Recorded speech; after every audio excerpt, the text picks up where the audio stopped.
মানুষ নামে অমানুষ হয়ে গেছি, মানবতার শত্রু, আল্লাহর শত্রু, আল্লাহ হাবিব সাল্লাল্লাহু আলাইহি সাল্লামের শত্রু, নিজেরও শত্রু হয়ে গেছি, কিন্তু আমি সেটা বুঝতে পারছি না। পৃথিবীর সব সম্পদের উপরে প্রতিটি মানুষের সমান রাইট, রাষ্ট্রীয় নাগরিকত্বের সাথে বিশ্ব নাগরিকত্ব। এভাবে দুইটা দিক থেকে, একটা দিক হচ্ছে যে আত্মিক দিক এবং জিন্দেগির দিক। জিন্দেগির রাজনৈতিক অধ্যায়, রাষ্ট্রগত বিশ্বগত অধ্যায়, সম্পদগত অর্থনৈতিক অধ্যায়, আত্মমালিকানা, দুনিয়ার মালিকানা।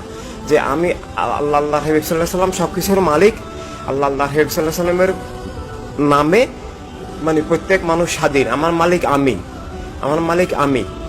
এই আত্মমালিকানাটা, এটা প্রদত্ত মালিকানা, আল্লাহ হাবিব সাল্লাল্লাহু আলাইহি সাল্লাম থেকে প্রদত্ত মালিকানা। কারণ আমাকে আমি সৃষ্টি করিনি, আমার চোখ কান নাক কান, আমার ওয়ার্ল্ড ইউনিভার্স, আলো বাতাস মাটি পানি আমি সৃষ্টি করিনি, আল্লাহ সৃষ্টি করেছেন। আল্লাহ হাবিব সাল্লাল্লাহু আলাইহি সাল্লামের উসিলা সৃষ্টি, আল্লাহ হাবিব সাল্লাল্লাহু আলাইহি সাল্লামের দান। এভাবে জীবনের মালিক, জগতের মালিক অরিজিনালি আল্লাহ, আল্লাহ রাসূল সাল্লাল্লাহু আলাইহি সাল্লাম। রেসালাতকে মালিকানা বলা হয়। আল্লাহর পক্ষ থেকে যে কর্তৃত্ব, অথরিটি, সেটা রেসালাত। আর সেই রেসালাতের পক্ষ থেকে সব মানুষকে জীবনের একটা মালিকানা দেওয়া হয়েছে এবং দুনিয়ার একটা সম্মিলিত মালিকানা দেওয়া হয়েছে, যে সবাই মিলেমিশে একসাথে আলো বাতাস মাঠে পানি, জীবন জগৎ, অর্থ সম্পদ সবকিছুর মালিক।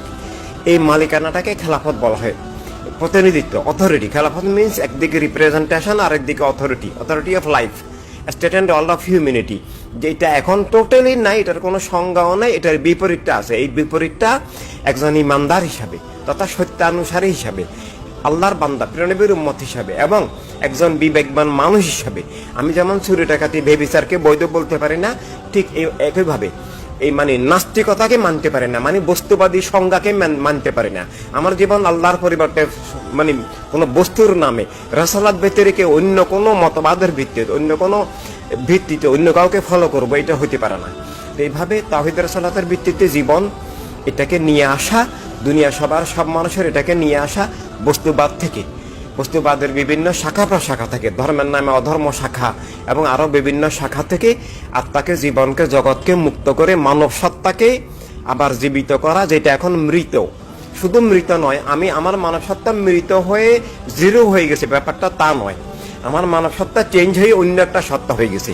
আমাকে শয়তান দখল করে, আমার আত্মাটাকে শয়তান দখল করছে। অতএব আমার চোখ কান নাক কান হাত পা, আমার মন মগজ বিবেক চিন্তা সব শয়তান নিয়ন্ত্রিত। শয়তান সেটাকে পরিচালিত করছে। শয়তানের নিয়ন্ত্রণে আমার জীবন, মিথ্যার নিয়ন্ত্রণে আমার জীবন, জাতীয়তাবাদের নিয়ন্ত্রণে, বস্তুবাদের নিয়ন্ত্রণে, মিথ্যা, শয়তান, অন্ধকার, মূর্খতা, অন্যায়ের নিয়ন্ত্রণে আমার জীবন, আমার অস্তিত্ব হারিয়ে গেছে।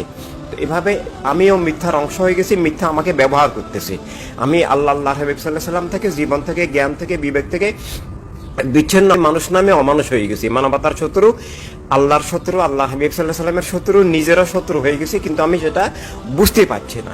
তো এই অবস্থায় ইনসানিয়াত বিপ্লব, হিউম্যানিটি রেভলিউশন, মানবতার বিপ্লব, জীবনের বিপ্লব, সত্য এবং জ্ঞান ন্যায়ের বিপ্লবের মাধ্যমে মানব সত্তা, মানবাত্মাকে পুনরুজ্জীবিত করে মানব জীবনকে আবার পৃথিবীতে পুনঃপ্রতিষ্ঠা করা, মানবতার রাজনীতি, মানবতার রাষ্ট্র, মানবতার অর্থনীতি, মানবতার বিশ্ব আবার কায়েম করা এবং স্বাভাবিকভাবেই অপোজিটটার বিরুদ্ধে যুদ্ধ করা।